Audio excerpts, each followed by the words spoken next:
po.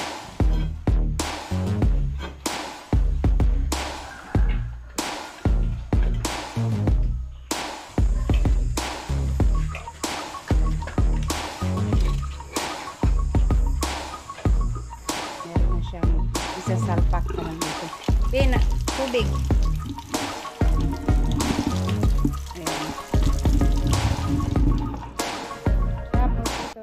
Hi guys! Malapit na pong iwala yung aming mga biik, kaya kailangan na makagawa ng pintuan dun sa nasira na kulungan, na pinto ng kulungan.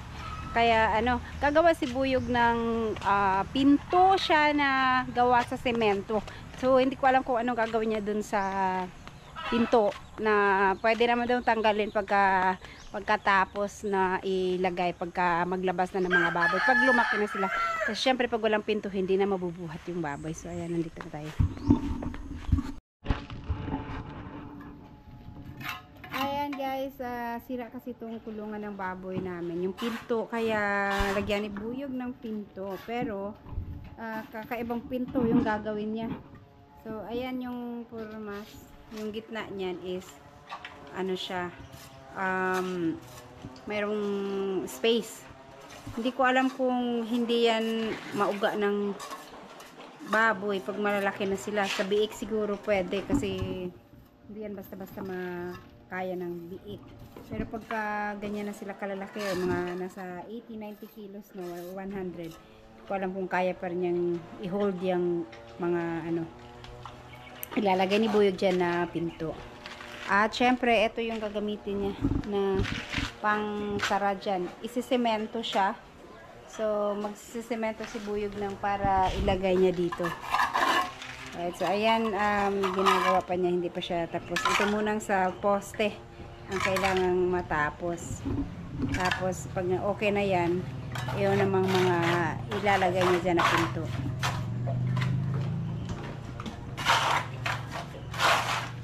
Diba manipis lang yan, manipis pa masyado. Pagka ungaro na sa baboy, mukha na.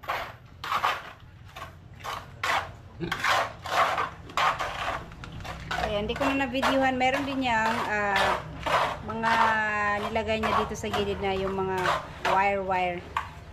Instead na kabilya, yun ang nilagay niya.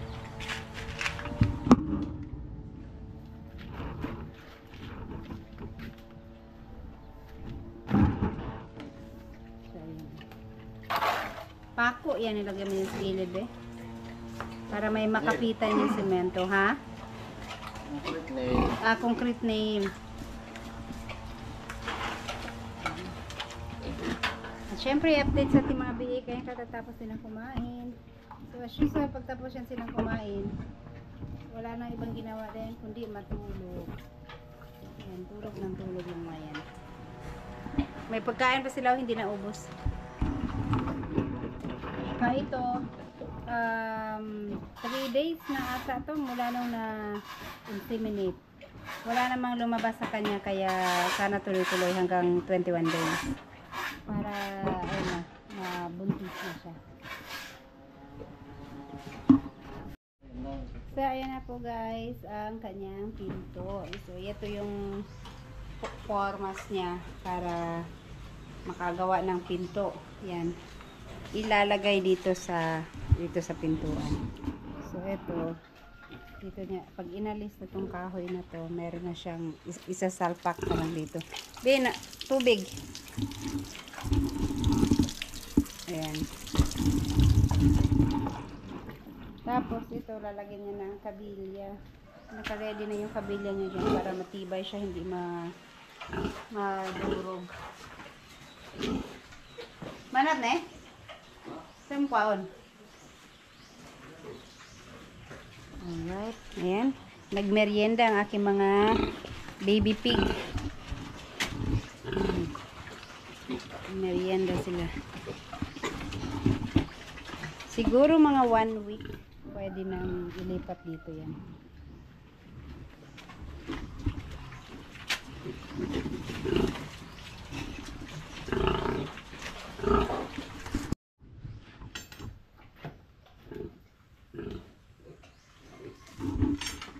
Ano ang kurente?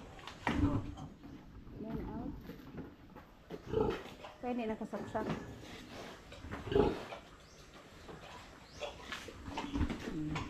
Kailangan putulan yung kabilya, masyadong mahaba.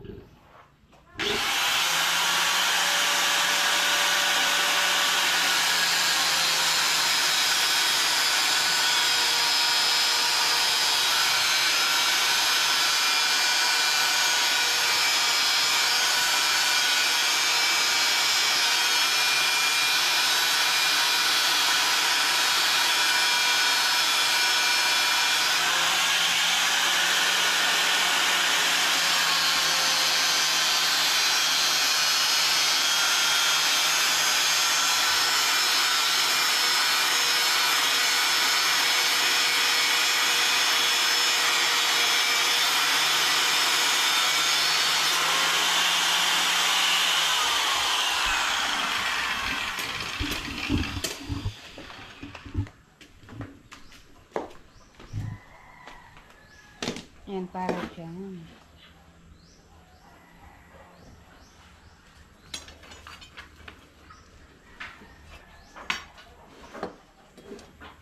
Parehas naman. Darag ka?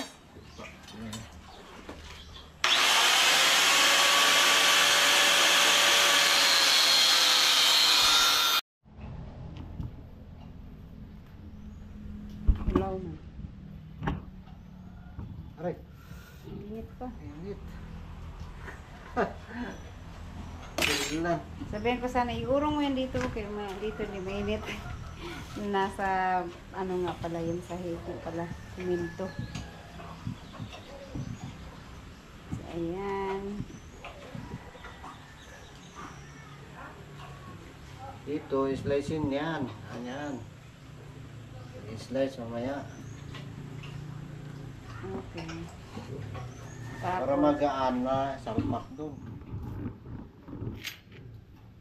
Gagawain niya daw yung parang cake.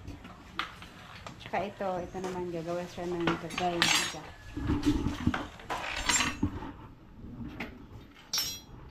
Tali mo pa rin yan, di na.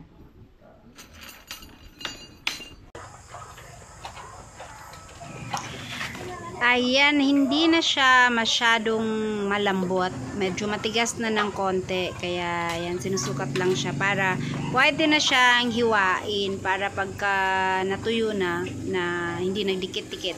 Kaya na siyang isalpak dun sa may pinto. I-slice mo na siya para habang hindi pa matigas.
Ay, ako, tatanggalin na ni Buyog tong formas niya dito.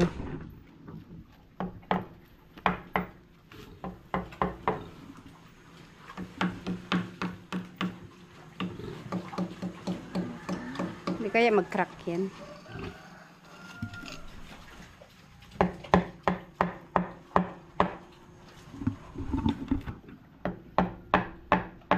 Sa baba.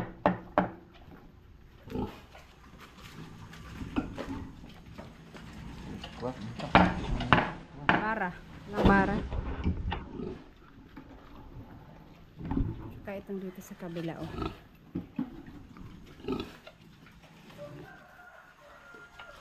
Takuan na lang.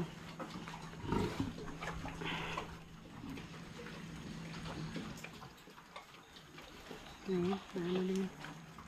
Nag-crack na siya, oh. Yeah. Hindi, I mean ba natanggal na yung ano mo dun sila. Dapat siksikan to ng something dito, oh, para abot dito sa ilalim.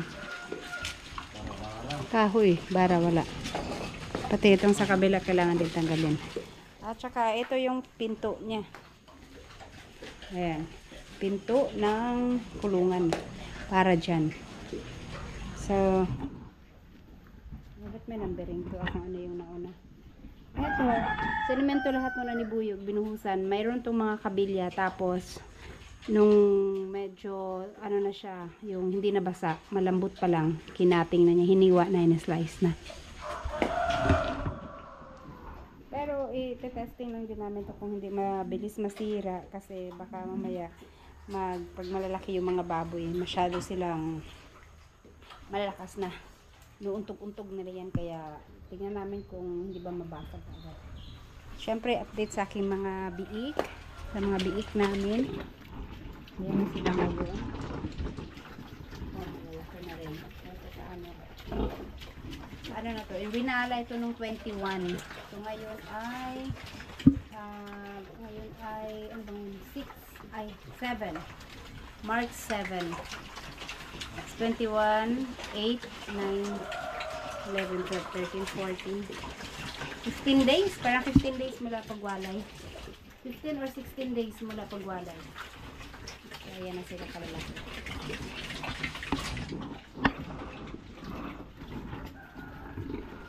Tsaka si Mama Pig, wala namang mga discharges mula nung na-inseminate, kaya baka tuloy-tuloy mabuntis din siya.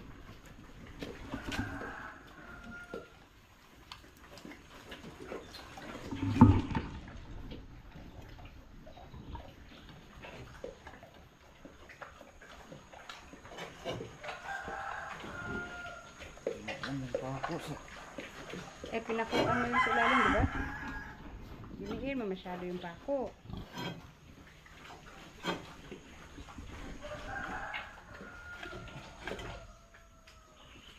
Sige lang, kung mabali, at least maduol-duol na pagkuan.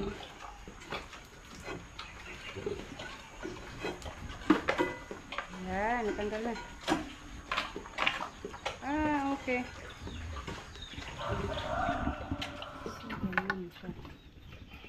Ito, kailangan pa itong paanuhin. Finish o hindi na? Sa bagay, ano naman yung natakpan.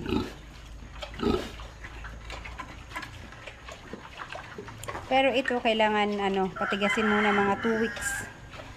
2 weeks or 1 week bago ilagay yung mga baboy dyan.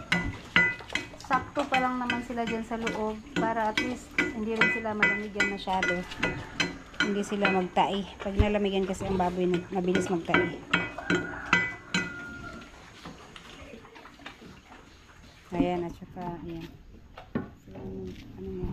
Tapos dito sa kabila naman.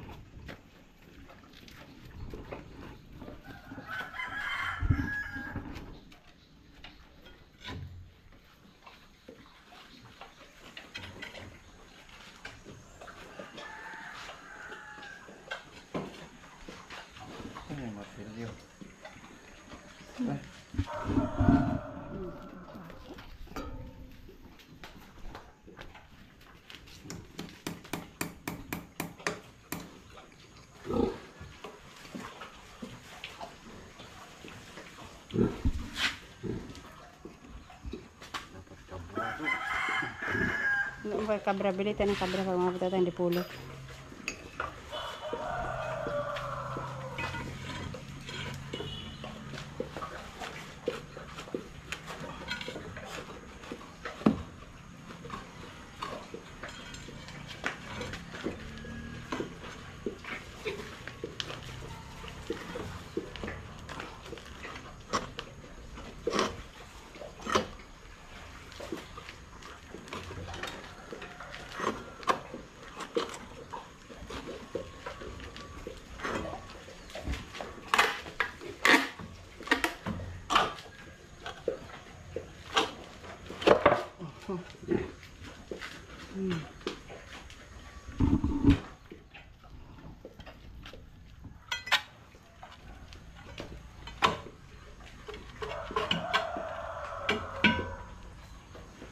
Okay.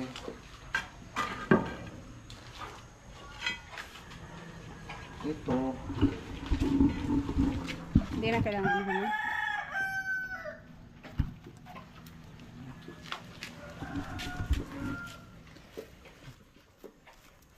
Tingnan ko kung kakalawangin po to.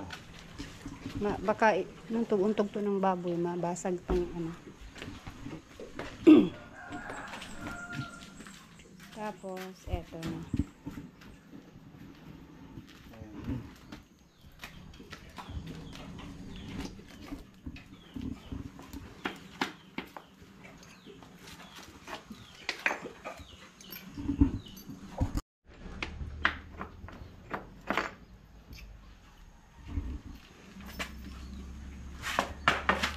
Ayan. Yan, kinis naman siya.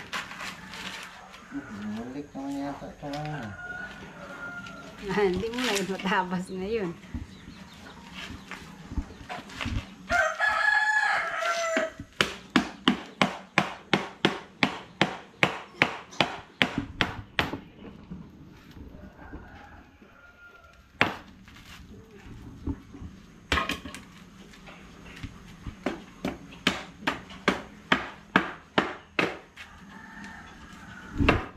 Ito ang pinto, ang semento.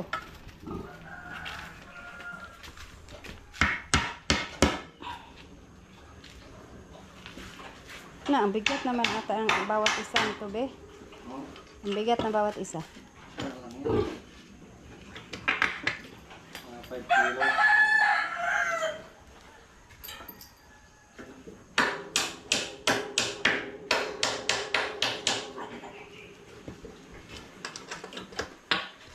Kasi, itong ganito namin, lagi nasisira. Kahit yung dun sa baba, oh, natubo naman yun. Pero, mabilis ba sira to.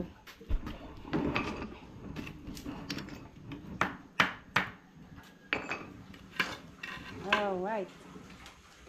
Ngayon, libas lang, nagdikit ulit. Libat na.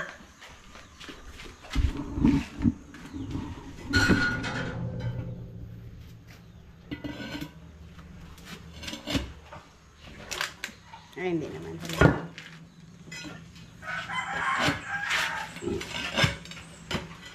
Mabutas. Ay, maano.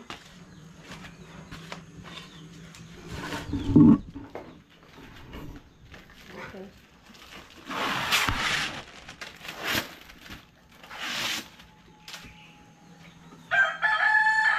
Di na yun, finish?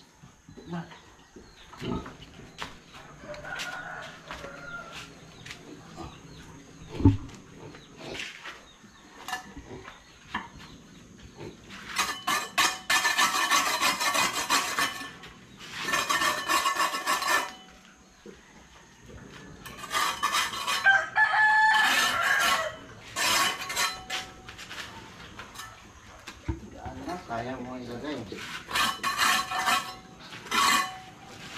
Bigat din yan. Minto yan, oh.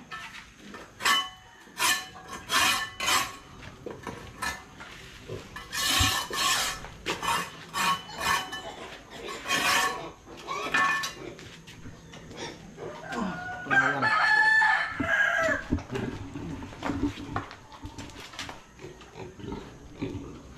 Tapos nagkamali ka ng sukat, no? Kailangan mo yung putulan. Tinakto mo masyado. Yun.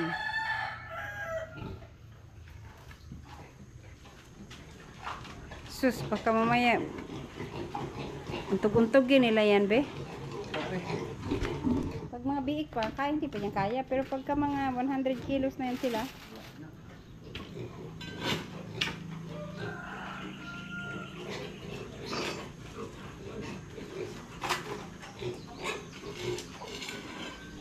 Dikit.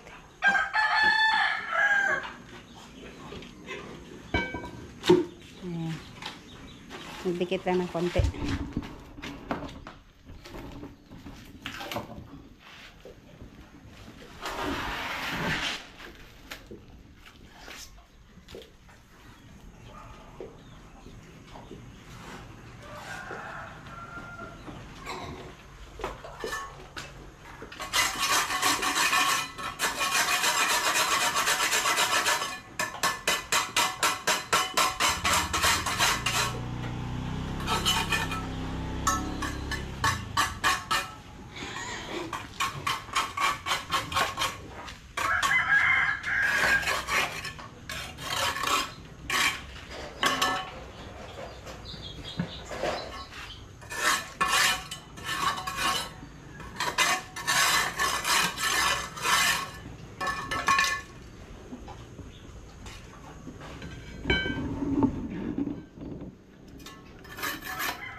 Maluwang, no?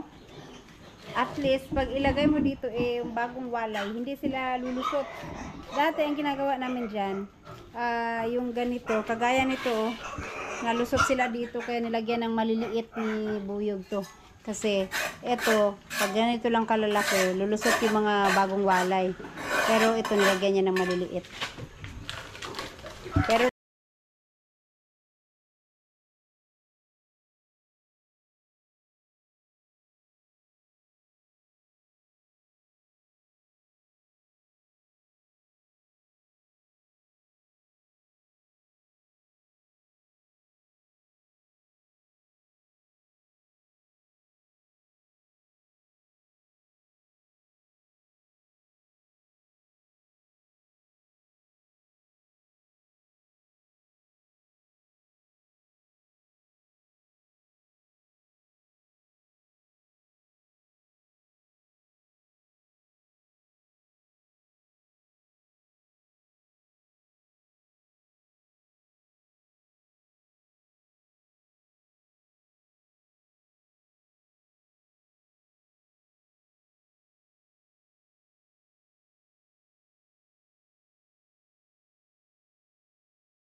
ano yung baboy.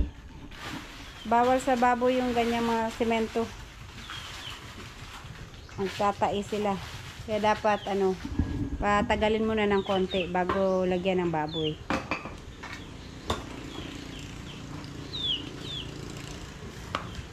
Yan, linisan na lang to mamaya. Pag may tubig, kasi ngayon wala nang tubig. Ay, meron naman dito, kaya lang reserve para sa Kasi baka hapon na naman babalik yung tubig namin. Alright guys, so ayan na po ang aming kulungan.